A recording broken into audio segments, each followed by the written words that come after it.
Can I have a piece of toast? Get the fuck out of here, Jack. I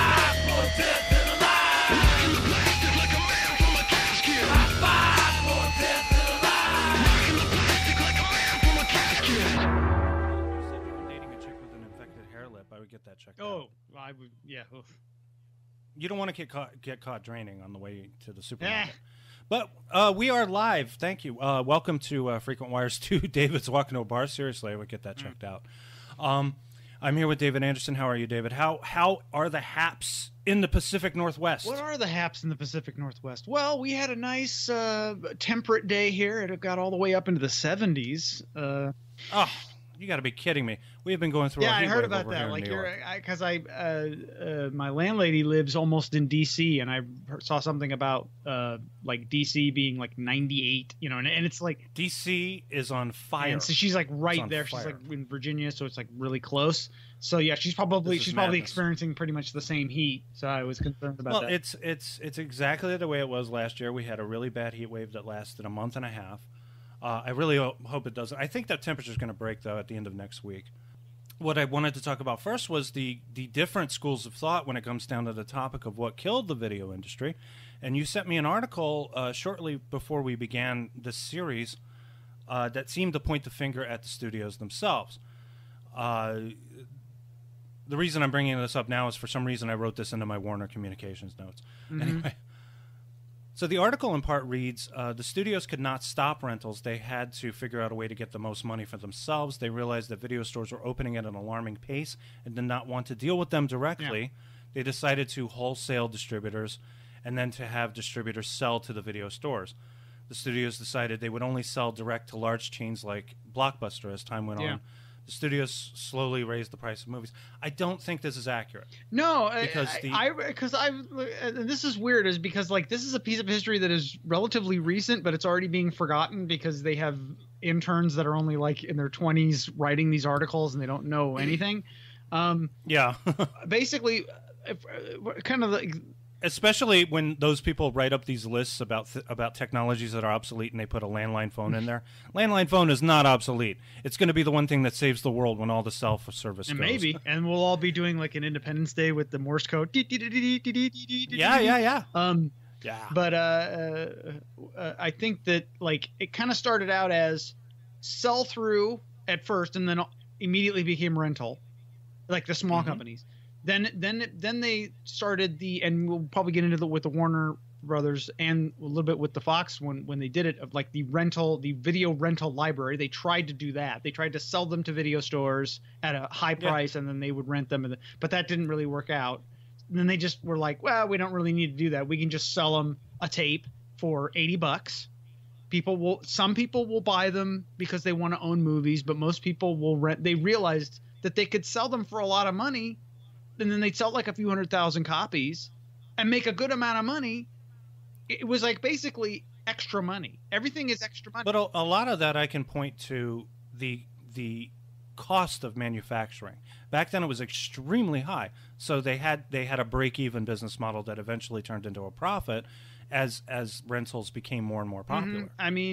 It did. It cost a lot of money. Like they had enormous We were talking about with the Paramount, they pretty much started the whole sort of like big title sell-through at the ridiculous price of $40, $39.95 for like Star Trek 2. I think that was the first major.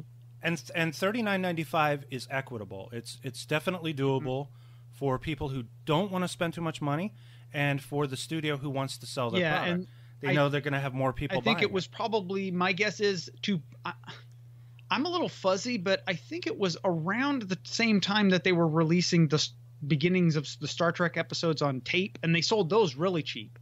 They sold those for like $30 each, and you get 2 episodes of tape. No. The MSRP on those, because they were selling the episodes along with the movies and that ad that you sent me, and I think the MSRP was like $14.95. Wasn't that later? No, actually, starting at $14.95. I know their suggested retail price might have been $24.95. Yeah, for the episodes, like we're talking like 1982. It's just one episode per. 1982. And I 1982-ish, and then like they were like, oh, we sold a bunch of copies of this, so it became, and then a whole bunch of other Paramount titles. I know we're talking about Warner Brothers, but we'll get to the pricing of Warner Brothers eventually. It started then all their kind of like bigger release. So like your Officer and a Gentleman was $40. The everybody thinks it was a flop, but it actually made money. Staying Alive was $40. Right. Yeah. Yeah. The big video store chains didn't really take hold in the market until a few years after. No. Mom and pop stores and drugstores were already there.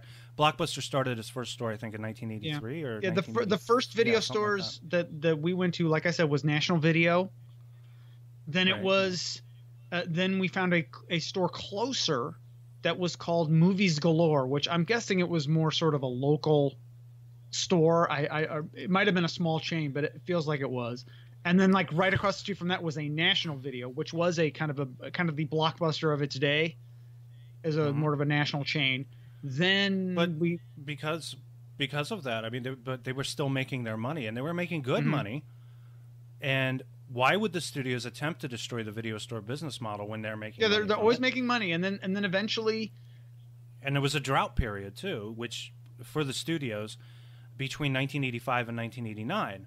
1989 was the first big summer within my lifetime where we had major studios rolling out franchise products like Batman, the Lethal Weapon series, Star Trek, Ghostbusters, Indiana Jones franchises. And this is how Hollywood stayed afloat in the 90s. But up until that point, the studios were making their money in video rentals. Yeah, to give you an example, the original Ghostbusters, when it came out, it was a $80 tape. It was not a sell-through tape. Like, probably the biggest release of probably late 1985 was Ghostbusters, and it was an $80 movie that you could buy it for $80, and a lot of people did.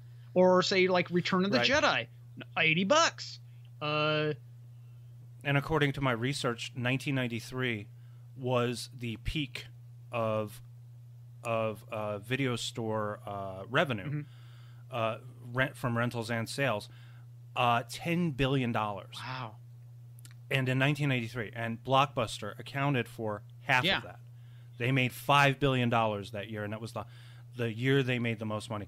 $10 billion in video, and these are just mainstream. We're not even going to bring in porno yet. Porno made hell of a lot more than that. Yeah, and they didn't have those at Blockbuster. They didn't need it, but, yeah, they did. Well, they could have used. They would have R-rated movies because they went from a company that was worth $5 billion in 1993 to a company that was worth $37 million by the time they sold off. Well, here's what happened. I think it's more sort of technology killed the whole video store idea. It was a combination of things. Well, technology, yes, it was, but also the inability to embrace that technology. Okay. Blockbuster got it right initially. Where in 1999 they said, you know what, DVD is the thing. We see it coming. We see it here. People will rent. So we'll stock both. We'll stock both VHS and DVD until eventually VHS was gone. VHS, the last. Eventually, but it took a while. But it took about. They had so much product. They had so many people like my mom that refused to get on board with DVD until I just bought her a player and said, "You have a player. Just hit play on the damn thing, okay? Put the disc in. You can get them at Safeway." Wait, how do I eject it? How do I fast forward? Get the tape in the VD player. Okay, so they get that right. So they basically just have their VHS sort of business model, but with DVDs. And they're able to even save money because all DVDs are like, they're this weird combination of you rent them and you buy them because they're so cheap. So, you'd buy a movie, it would be $20. So they could buy a bunch of copies and rent them and then turn around and resell them. So they would basically make just as much, if not more money from renting DVDs as they could with tapes, because tapes would wear out more. Although, God save you with people, the way that they rent discs and don't know how to handle them and scratch them, and they're stupid. There is that. But, that's the DVD is extremely fragile compared. Well, I mean, it's only because people are stupid. But I have a lot of scratched up DVDs. But they still you can buff them if they're not scratched too bad. You can kind of like Novus them out, But then, so they're doing that, and it's going great. And then, as that's going, what really killed Blockbuster and they're still around, it's just two things. Netflix, which at the time was a mail order sort of tape disc like rental place. Okay, so you could basically, you'd pay a fee and they would just mail you a disc and then you'd mail it back. It's a lot easier than, it's sort of the halfway laziness between getting something like on like streaming, which eventually Netflix would become, and just getting it physically. So you'd have that, and then you had Redbox, which was, hey, while I'm out grocery shopping, I'll go to the Redbox. I'm not sure, but I think we have a Redbox. Yeah, they're still around. They're still around. Over in our Stop and Shop. I might take video of it next time we go there. And that's the thing, that it's like, that's a video store for kids these days. That's what they see as a video store. Yeah, and it's you go. It's a cigarette machine like that pops out DVDs. It's kind of like that thing you told me about like before, when you would go to the drugstore and you would have sort of that carousel of like the title things. Yeah, it's kind of like that. And so that was pretty much what killed Blockbuster when you think about it, because like when your option is you can do mail order and it's cheaper, or you can just go to some place that's pretty convenient and you can just push a button and it's there. Maybe it was just a self-fulfilling prophecy, because everything just gets easier. Yeah. As the technology improves. I mean, like now, I can click it, I can hit a button and see any movie. Well, in theory, I can see any movie. There's still plenty out there I can't see that aren't available.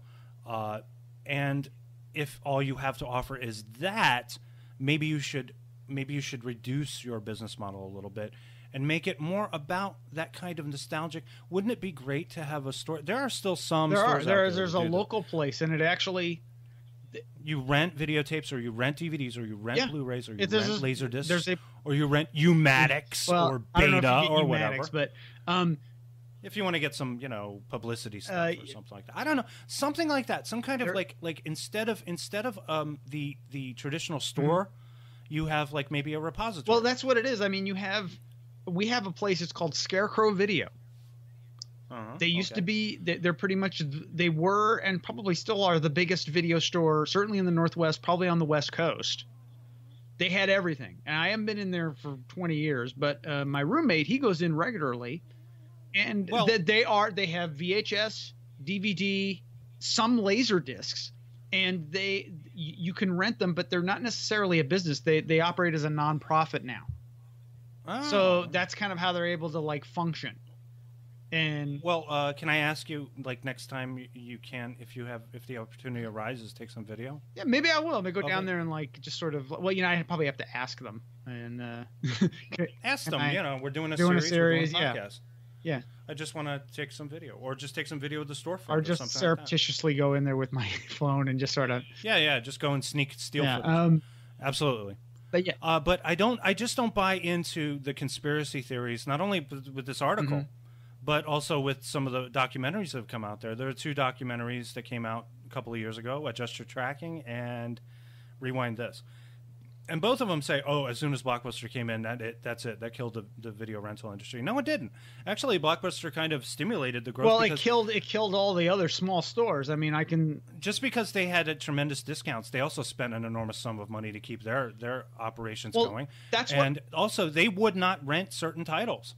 Yeah, so you could say you'd have to get like and they all talk about how their favorite mom and pop store went under, and I'm thinking in the back of my head, why didn't you do more to protect those mom and pop stores? Didn't you tell me the story of when you used to work at Blockbuster and you couldn't you like had, wait a minute, I have Last Temptation of Christ.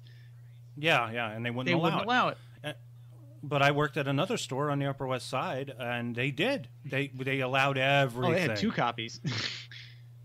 Well, I was the one who got it for them, and it wound up returning its investment many, many times over for $20, which isn't bad. But they also sold porn. They sold obscure foreign films. The people who got jobs at Blockbusters were people who got jobs at McDonald's. They just had jobs. Yeah. They didn't have much of, between you and me, I think we have the most encyclopedic knowledge of movies. Yeah. Because we can give you years, distributors, actors, directors. Well, titles, see, in my case, you've probably had a full life. I haven't done anything. I've just been sitting. I'm like that guy in Being There. I'm just sitting in front of the TV, watching Basketball Jones. So I'm Yes. like, I don't.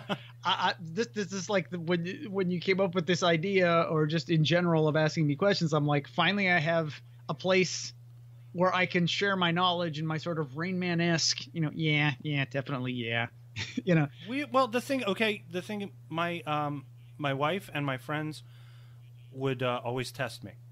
They took out the Leonard Maltin guide. Mm-hmm. They would read 2 sentences from a review, and I would have the movie like that. I would know it exactly. I don't know if I'd be that good. It depends. But it's a gift. What can I say? But I just don't buy the conspiracy theory, because number one, they should have done more to protect their stores that they love so much, that where they can get these crazy titles that they're always talking about, and number two, those stores offered something Blockbuster didn't. And maybe Blockbuster had more money behind it, because the RKO Video I thought was the best one, because it was an enormous chain, but it allowed many, many different kinds of titles. They didn't have like a philosophy. I would counter argue that I think the reason Blockbuster did so well while it did was most people. We have to think of most people. Most people are kind of stupid. Most people are of medium intelligence on a good day. And they just want to see Transformers 12, and so and there are 40 copies, and there are 40 copies, and you can grab it's it right there. You know where to go. You go, me go to video store, me get Transformers 12, and then me happy, me watch on VHS, and that's. I don't know why, but you remind me of something. I don't know what it was. That's America, that's us. And unfortunately, and I had some. Well, then, like, it was nice. It was nice. Like you get your chocolate and my peanut butter. I'll get my peanut butter and your chocolate. You go to Blockbuster for the big blockbuster titles, and go to your mom and pop store for the obscure stuff. Yeah, but there aren't really enough. Love. And that way, you feed that's both. That's the problem. Beasts. See, there aren't enough people to keep that going. And so like people didn't go to the video store. Like there weren't enough film fans. Like there aren't. Everybody's a film expert now. And now everybody's all nostalgic. They're all about, I remember it was much better when I was younger, and it was much better to go to a video store. Actually not. You're lying your ass off when you say it's that. Way better. I mean, I can just watch. I mean, as long as I know, it's on Netflix, I can watch it. The thing about the video store was the anticipation. Mom and Dad get home from work. Yeah. On Friday. Also, there was way less. You get into the car, you go to the video store, and you rent some movies. You got them for the weekend. It's awesome. It was an awesome feeling to have. There was way less going on as far as like entertainment competition. You had going to the movies, which is still a fun experience. Definitely. And then you had going to the video store, which was a new fun thing, and it was kind of sort of a social, sort of. It depends on your age. But it was it was social. I mean, like if you're around a bunch of people who are interested in the kind of movies you're into, and also it's a different experience as far as going there and looking at a cover box and then reading the description on the back. Sort of gives you more of a well-rounded education on what kind of movie you're interested in seeing. Whereas now Netflix descriptions don't do a damn thing for me, and more often than not, they screw up those descriptions. There's some hilarious sites out there that capture some of these descriptions. But like you go to the video store, like this was what you would do. You'd either go to a movie or you would go to a video store and you would get a movie and you'd have it for 2 days and you watch it. But there was no internet. Remember, there was no competition. And if you were lucky, you got porn. So you'd have something to do and something to watch. You need something to do while you watch, but that was pretty much all you had. And we were thankful. Actually, we weren't. We were just annoying, and we. I need to find something here before we continue. I have to find this. Okay, The Wizard of Oz. Transported to a surreal landscape, a young girl kills the first person she meets, and then teams up with 3 strangers to kill again. That's not Netflix. That's just from a television guide, TV guide, or something like that. That's you know what that is? That's somebody being cheeky and it's slipping through because nobody's noticing. That's what that is. Yeah. Turn that shit off, man. What's wrong with you, man? Get the other record. Damn.